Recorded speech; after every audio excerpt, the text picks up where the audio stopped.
बच्चों, एक बार फिर से स्वागत है अपने यूट्यूब चैनल पे। आज हम बात करेंगे हाइपर कॉन्जुगेशन के बारे में। हाइपर कॉन्जुगेशन क्या होता है? हाइपर कॉन्जुगेशन को हिंदी में कहते हैं अति संयुग्मन। यहाँ पे ध्यान दीजिएगा, अति संयुग्मन से क्वेश्चन बहुत पूछ जाते हैं। ये देखा जाए तो 11 का टॉपिक है, लेकिन इससे जो क्वेश्चन आते हैं IIT नीट में बहुत पूछ जाते हैं, आपके 12 में बहुत पूछ जाते हैं इसी क्वेश्चन। यहाँ पे ध्यान दीजिएगा, आप जानेंगे कहाँ कहाँ हाइपर कॉन्जुगेशन पाया जाता है। यहाँ पे हम चर्चा करेंगे अति संयुग्मन प्रभाव के बारे में। अति संयुग्मन को हाइपर कॉन्जुगेशन के नाम से जानते हैं।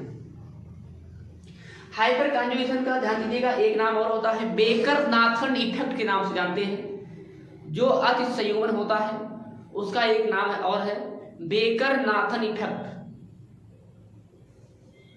इसका एक नाम और होता है नो बॉन्ड रेजोनेंस। इसका एक नाम और होता है नो बॉन्ड रेजोनेंस। आप जानेंगे हाइपर कॉन्जुगेशन कहाँ कहाँ पाया जाता है। जो हाइपर कॉन्जुगेशन होता है ये कार्बोकैटायन में पाया जाता है, एल्कीन में पाया जाता है, फ्री रेडिकल में पाया जाता है। अगर आपसे कोई पूछता है कि हाइपर कॉन्जुगेशन क्या होता है, कहाँ पाया जाता है, तो आप बताइएगा जो हाइपर कॉन्जुगेशन होते हैं उसका एक नाम और होता है नो बॉन्ड रेजोनेंस। एक नाम से और जानते हैं बेकर नाथन इफेक्ट।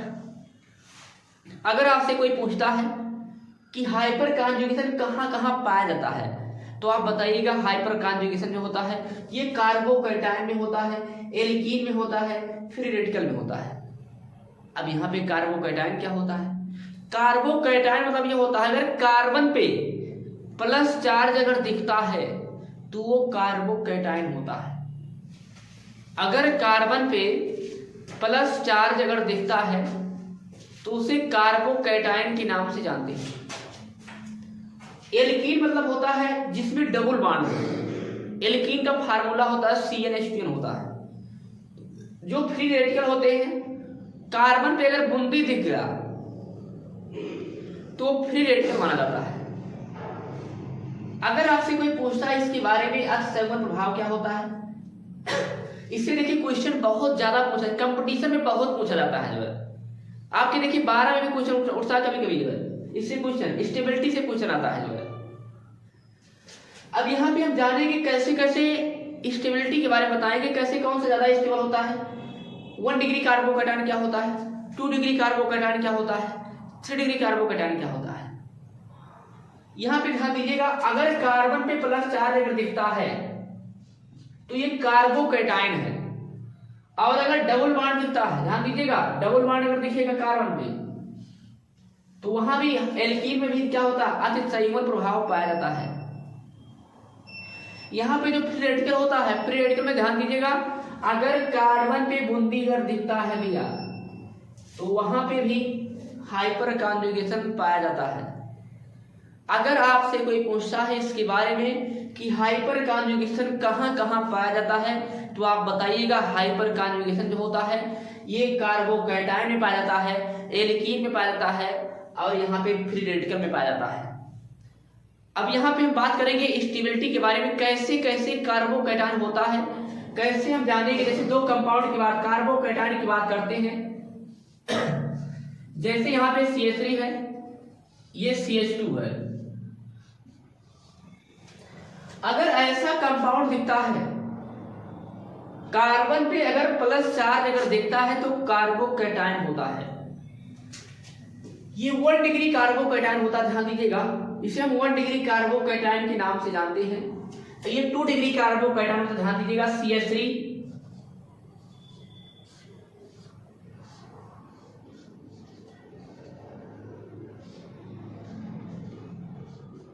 ये 2 डिग्री कार्बोकैटायन होता है और ये ध्यान दीजिएगा 3 डिग्री कार्बोकैटायन होता है।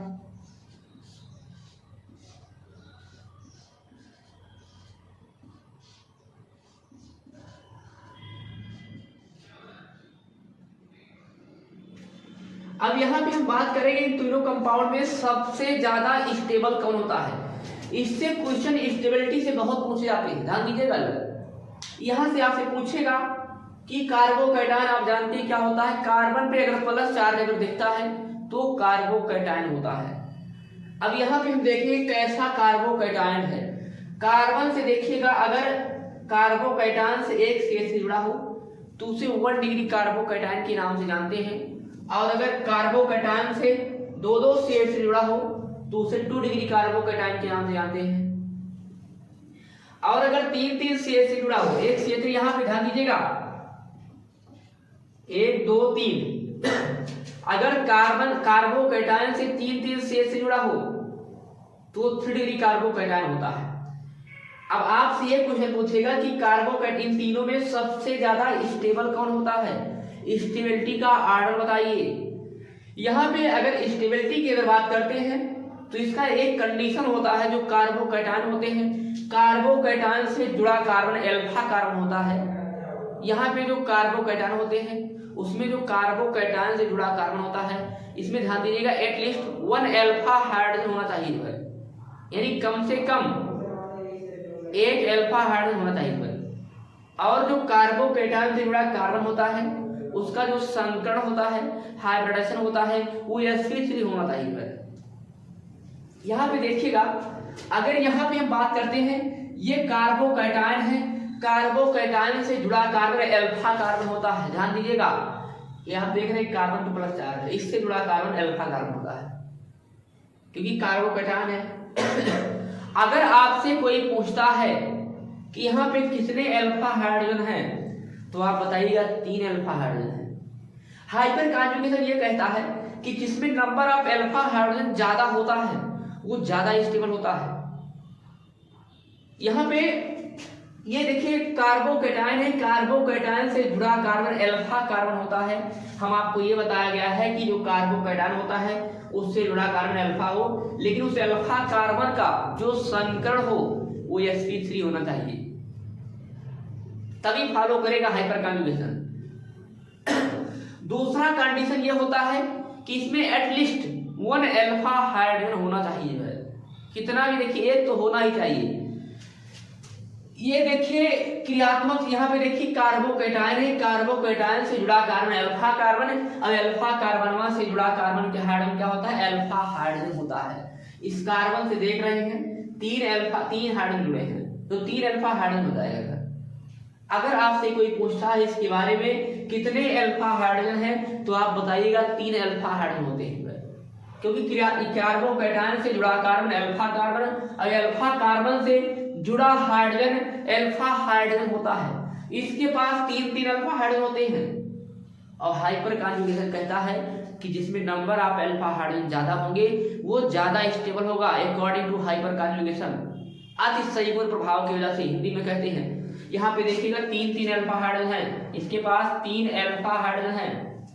अब हम बात करेंगे क्योंकि एक अल्फा कार्बन है, इससे जुड़ा हाइड्रोजन अल्फा हाइड्रोजन, एक अल्फा कार्बन है, इससे जुड़ा hydrogen alpha hydrogen, 3 alpha hydrogen जुड़े। देखिए अब हम बात करेंगे 2 डिग्री कार्बोकैटायन में। यहाँ पे जो 2 डिग्री कार्बोकैटायन होता है, ध्यान दीजिएगा ये कार्बोकैटायन है, कार्बोकैटायन से जुड़ा carbon direct attach carbon alpha carbon. ध्यान दीजिएगा इससे कितने अल्फा कार्बन जुड़े हैं, ये भी देखिए इस कार्बन से, ये कार्बोकैटायन से ये भी अटैच है और ये भी अटैच है, तो इसके पास 2 अल्फा कार्बन है। ध्यान दीजिएगा ये भी अल्फा कार्बन है और ये भी अल्फा कार्बन है। कार्बोकैटायन से जुड़ा कार्बन अल्फा कार्बन होता है और अल्फा कार्बन से जुड़ा हाइड्रोजन अल्फा हाइड्रोजन होता है। यहाँ पे ध्यान दीजिएगा 2 अल्फा कार्बन है और इस कार्बन से 3 अल्फा हाइड्रोजन इधर जुड़े हैं, एक 3 इधर जुड़े हैं, यानी 6 अल्फा हाइड्रोजन है। इसके पास ध्यान दीजिएगा 3 कितना होगा, 6 अल्फा हाइड्रोजन है। अब हम बात करेंगे, यहाँ पे देखिएगा इस कार्बन पे, इस कार्बोकैटायन की बात करते हैं। यहाँ पे ध्यान दीजिएगा ये 3 डिग्री कार्बोकैटायन होता है। हम आपको बताए थे कार्बोकैटायन क्या होता है, कार्बन पे अगर प्लस चार्ज अगर दिखता है तो वो कार्बोकैटायन होता है। अब यहाँ पे देखा जाए कैसा कार्बोकैटायन है, ये 3 डिग्री कार्बोकैटायन है, क्योंकि कैसे आप जानेंगे, देखिए कार्बन प्लस चार्ज है और कार्बन से प्लस चार्ज अगर कार्बोकैटायन को शो करता है। और इस देखिए कार्बोकैटायन से कितने CH से जुड़े हैं, 1 2 3 CH से जुड़े हैं, तो ये 3 डिग्री कार्बोकैटायन होगा। अगर आपसे कोई पूछता है इसके बारे में तो आप बताइएगा ये 3 डिग्री कार्बोकैटायन होता है। और आपको बताया गया जो असंयुग्मन प्रभाव होता है, हाइपर कॉन्जुगेशन होते हैं, ये कार्बोकैटायन में होते हैं, एल्कीन में होते हैं, फ्री रेडिकल भी होते हैं। अब हम बात करेंगे यहाँ पे 3 डिग्री की बात करते हैं। ये 3 डिग्री कार्बोकैटायन, यहाँ पे देखिए क्रियात्मक, ये देखिए कार्बोकैटायन है, कार्बोकैटायन से जुड़ा कार्बन, डायरेक्ट जुड़ा कार्बन देखना आपको, जो डायरेक्ट अटैच कार्बन है इसका, इस कार्बन से देखिए ये भी अटैच है, इससे ये भी अटैच है, इससे ये भी अटैच है। इसके पास देखिएगा 3 अल्फा कार्बन है, क्योंकि बताया गया है कार्बोकैटायन से जुड़ा कार्बन अल्फा कार्बन, और अल्फा कार्बन से जुड़ा हाइड्रोजन अल्फा हाइड्रोजन होता है। इसके पास देखिएगा ये भी अल्फा कार्बन है, ये भी अल्फा कार्बन है, और ये भी अल्फा कार्बन है। और यहाँ पे बताया गया है अल्फा कार्बन से जुड़ा हाइड्रोजन अल्फा हाइड्रोजन होता है। इसके पास देखिएगा 3 अल्फा हाइड्रोजन इधर है, 3 इधर है, 3 इधर है, यानी 3 3 का 9 अल्फा हाइड्रोजन, ध्यान दीजिएगा। इसके पास 9 अल्फा हाइड्रोजन है।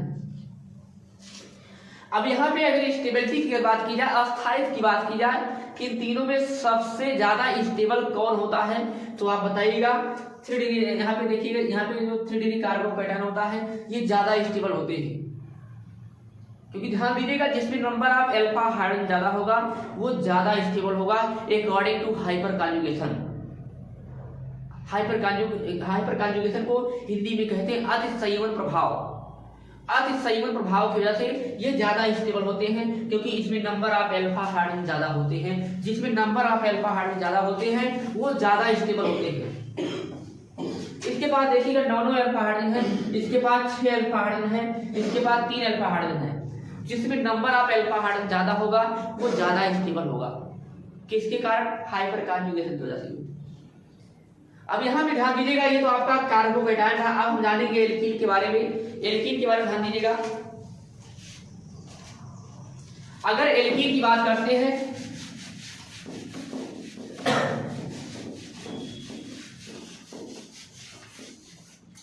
यहां पे ध्यान दीजिएगा, अगर हम एल्कीन की बात करते हैं, एल्कीन का फार्मूला आप जानते हैं CnH2n होता है। यहां भी पाया जाता है कार्बोकैटायन, यहां भी क्या होता है, यहां भी अति संयुग्मन प्रभाव काम करता। ध्यान दीजिएगा, यहां पे जैसे हम बात करते हैं एल्कीन की बात करते हैं CH3, यहां पे CH है, ये डबल बॉन्ड CH2। यहां पे हम अगर बात करते हैं CH3, यहां पे CH, ये डबल बॉन्ड CH, ये बॉन्ड CH3। अगर आपसे पूछता है इन दोनों में सबसे ज्यादा स्टेबल कौन है, क्योंकि ध्यान दीजिएगा इससे क्वेश्चन बहुत पूछे जाते हैं कंपटीशन एग्जाम में। आपके देखिए 12 में बहुत पूछे जाते हैं और 11 का सिलेबस है, लेकिन 12 में भी क्वेश्चन इससे आते हैं। यहाँ पे पूछेगा इन दोनों में सबसे ज्यादा स्टेबल कौन होते हैं। यहाँ पे ध्यान दीजिएगा, आपको बताया गया है जो हाइपर कॉन्जुगेशन होता है ये कार्बोकैटायन में पाया जाता है, और एल्कीन में पाया जाता है, और फ्री रेडिकल में पाया जाता है। यहाँ पे अगर हम बात करते हैं इन दोनों में स्टेबिलिटी की बात करते हैं, तो यहाँ पे ध्यान देना है ये ज्यादा स्टेबल होते हैं। कैसे होते हैं, ये देखिए क्रियात्मक समूह है। अगर डबल बॉन्ड दिखता है, डबल बॉन्ड से इस कार्बन से देखिएगा, ये डबल बॉन्ड है, ये डबल बॉन्ड से जुड़ा कार्बन अल्फा कार्बन होता है, ये एल्कीन है। और आप जानते हैं एल्कीन का फार्मूला जो होता है CnH2n होता है। यहाँ पे देखिए ये एल्कीन है, ये डबल बॉन्ड है, डबल बॉन्ड से जुड़ा कार्बन अल्फा कार्बन होता है। यहाँ पे देखिए एक अल्फा कार्बन है, और आप जानते हैं अल्फा कार्बन से जुड़ा हाइड्रोजन अल्फा हाइड्रोजन होता है। यहाँ पे देखिएगा 3 अल्फा हाइड्रोजन है। यहाँ पे देखिएगा, ये देखिए डबल बॉन्ड है, इस डबल बॉन्ड से जुड़ा कार्बन अल्फा कार्बन, इसके पास कितने अल्फा कार्बन है? 2 अल्फा कार्बन है। ये देखिए डबल बॉन्ड है, डबल बॉन्ड से जुड़ा कार्बन अल्फा कार्बन, इससे देखिए ये भी जुड़ा कार्बन है और ये भी जुड़ा है, तो इसके पास 2 अल्फा कार्बन है।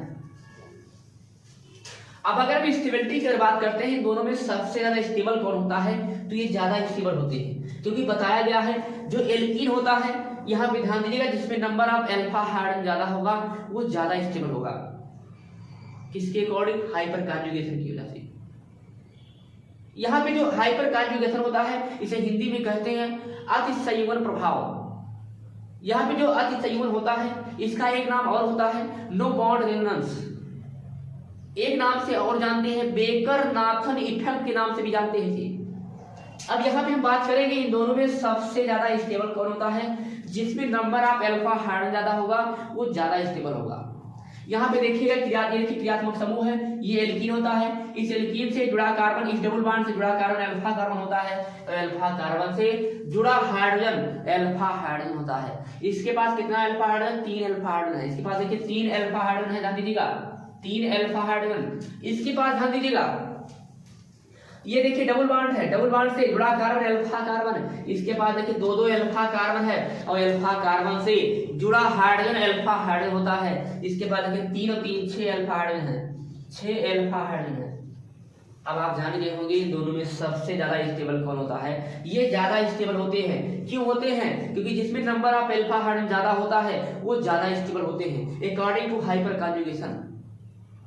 समझ में आ गया होगा आप लोगों को है। अगर आपसे कोई इससे क्वेश्चन आते हैं तो ध्यान दीजिएगा, ये सब कंडीशन है, इससे कंपटीशन बहुत पूछ जाते हैं क्वेश्चन। इससे आपसे 12 में भी क्वेश्चन पूछा जाता है और ये 11 का टॉपिक है। अब हम बात करेंगे फ्री रेडिकल के बारे में। फ्री रेडिकल कैसे कैसे आप जानेंगे और भी जानिए। जितने नंबर ऑफ अल्फा हाइड्रोजन होगा उतने उसका स्ट्रक्चर बनेगा। अब यहाँ पे हम बात करेंगे फ्री रेडिकल के बारे में। फ्री रेडिकल में क्या होता है? फ्री ध्यान दीजिएगा, जो फ्री रेडिकल होते हैं कार्बन पे अगर बूंदी रखा है भैया तो जान लो फ्री रेडिकल है। जैसे यहाँ पे हम बात करते हैं CH3, ये CH2, ये फ्री रेडिकल है। ये देखिए फ्री रेडिकल है, देखिए कार्बन पे बूंदी अगर दिखा रहे हैं फ्री रेडिकल है नहीं, ये फ्री रेडिकल को शो करता है। ये देखिए फ्री रेडिकल से जुड़ा कार्बन अल्फा कार्बन होता है और अल्फा कार्बन से जुड़ा हाइड्रोजन अल्फा हाइड्रोजन होता है। इसके पास कितने अल्फा हाइड्रोजन हैं? 3 अल्फा हाइड्रोजन है। यहाँ पे शायद आपको समझ में आ गया होगा। अगर आपसे कोई इससे क्वेश्चन आता है तो ध्यान दीजिएगा, यहाँ पे जो हाइपर कॉन्जुगेशन होता है ये तीनों पाया जाता है कार्बोकैटायन में पाया जाता है, एल्कीन में और फ्री रेडिकल में। Thank you.